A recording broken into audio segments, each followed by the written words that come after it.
Hello everyone, আসসালামু আলাইকুম। আশা করি সকলে ভালো আছেন, সুস্থ আছেন। চলে আসলাম আরেকটি রেসিপি নিয়ে। আশা করি রেসিপিটি আপনাদের ভালো লাগবে। আর ভালো লাগলে অবশ্যই লাইক, কমেন্ট অ্যান্ড শেয়ার করতে ভুলবেন না। আজকে আমি আপনাদের সাথে শেয়ার করব মজাদার চিকেন বিরিয়ানি রেসিপি।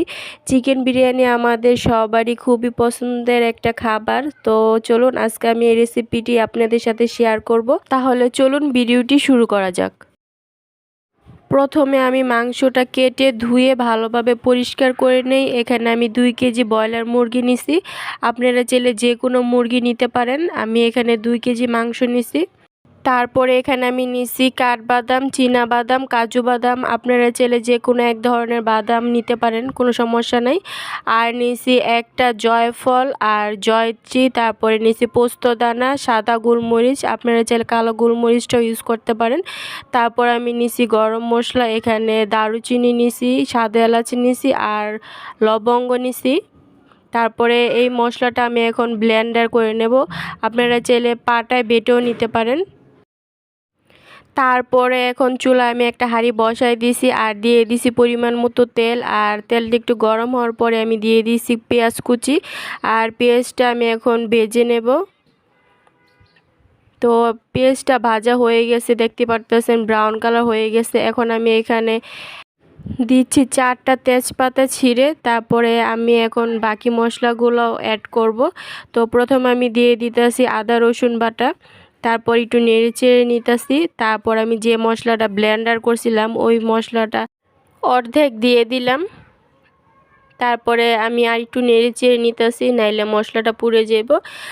তারপরে আমি এখানে 1 টেবিল চামচ মরিচের গুঁড়া ইউজ করতেছি। তারপরে দিয়ে দিতেছি পরিমাণ মতো লবণ। তারপরে আর একটু নেড়ে চেড়ে মশলাটা কষায় নিতেছি। এখন আমি এখানে অ্যাড করব পানি। তো আমি এখানে অল্প একটু পানি দিয়ে দিলাম, নাইলে মশলাটা পুড়ে যাব। আর এখন আমি মশলাটা কিছুক্ষণ কষামো। তো আমার মশলাটা কষানো হয়ে গেছে, দেখতে পারতেছেন মশলার থেকে তেলটা ছেড়ে দিছে। তারপর আমি এখন মাংসগুলো দিয়ে দিতেছি। মাংস দেওয়ার পরে একটু নেড়ে চেড়ে নিতেছি। তারপরে এটা আমি এখন কিছুক্ষণের জন্য ঢেকে রেখে দেব। ফিরে আসলাম কিছুক্ষণ পরে। আর দেখতে পারতেছেন মাংসের থেকে কিন্তু অনেকটা পানি বের হয়ে এসেছে। এখন আমি এই মাংসটা আরও ভালোভাবে কষিয়ে নেব। তারপরে এখন আমি দেব টক দই। টক দইটা দেওয়ার পর একটু নেড়ে চেড়ে নিতেছি। তারপরে এখন আমি 2 টেবিল চামচ টমেটো সস দিয়ে দিতেছি। তারপরে এটা আরও ভালোভাবে নেড়ে চেড়ে নিতেছি। এই মশলাটা আরও ভালোভাবে কষাইতে হইব, মাংসের ভিতরে যেন ঢুকে যায়। তার জন্য আমি আরও কিছুক্ষণ ঢেকে রেখে দেব, যাতে মাংসটাও সিদ্ধ হয়ে যায়। তো পানিটা প্রায় শুকিয়ে আসতেছে। এখন আমি এখানে দিয়ে দেব মুগ ডাল। মুগ ডালটা অপশনাল, আপনারা চাইলে নাও দিতে পারেন, কিন্তু আমি বলবো মুগ ডালটা দেওয়ার চেষ্টা করবেন। কারণ মুগ ডাল দিলে বিরিয়ানি থেকে খুব সুন্দর একটা ফ্লেভার আসে আর খেতেও অনেক বেশি মজা লাগে। ডালটা দেওয়ার চেষ্টা করবেন। তারপর আমি এটা আরও কিছুক্ষণ ঢেকে রেখে দেব। কিছুক্ষণ পরে আবারও ফিরে আসলাম।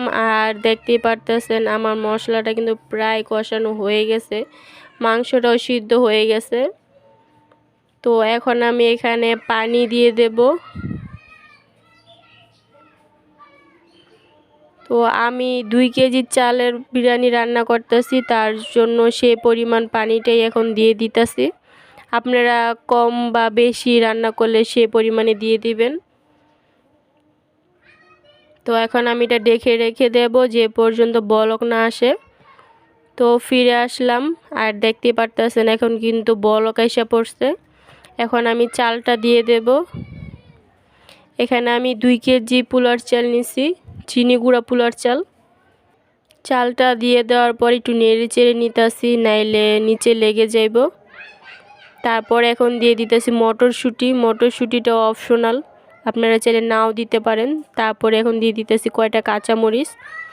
আর তারপর আর একটু নেড়ে চেড়ে নিতেছি। তারপর এটা এখন আমি ঢেকে রেখে দেব।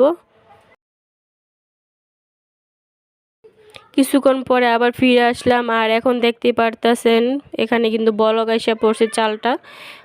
তো আমি ভালোভাবে নেড়ে চেড়ে দিতেছি যাতে নিচে লেগে না থাকে। তারপর এটা আমি এখন আবারও ঢেকে রেখে দেব যে পর্যন্ত পানি শুকায় না যায়। তো দেখতে পারতেছেন পানিটা কিন্তু অনেকটাই শুকায় গেছে। আর এখন আমি একটু নেড়ে চেড়ে নিতেছি, তারপর এটা আমি দমে দেব। তো আমি নেড়ে চেড়ে এভাবে নিতেছি, তারপর এটা এখন আমি ঢেকে রেখে দেব কিছুক্ষণের জন্য। আর এই পর্যায়ে কিন্তু চুলার আঁচটা একদম লো হিটে রাখবেন। তো এখন আমি ঢেকে রাখতেছি, তারপরে ফিরে আসলাম কিছুক্ষণ পরে। আর দেখতেই পারতেছেন আমার চালটা কিন্তু একদম সিদ্ধ হয়ে গেছে। তো আমি নেড়ে চেড়ে নিতেছি ভালোভাবে। এখন আমি দিয়ে দেব অল্প একটু ঘি। আপনারা ঘিটা দেওয়ার চেষ্টা করবেন, ঘিটা দিলে খুব সুন্দর একটা ঘ্রাণ আসে বিরিয়ানির থেকে। তো এখন আমি ঘি অ্যাড করতেছি। তারপর এটা আমি আরও 2-3 মিনিটের জন্য ঢেকে রেখে দেব। ফিরে আসলাম 2-3 মিনিট পরে, আর এখন আমার বিরিয়ানিটা কিন্তু একদম রেডি।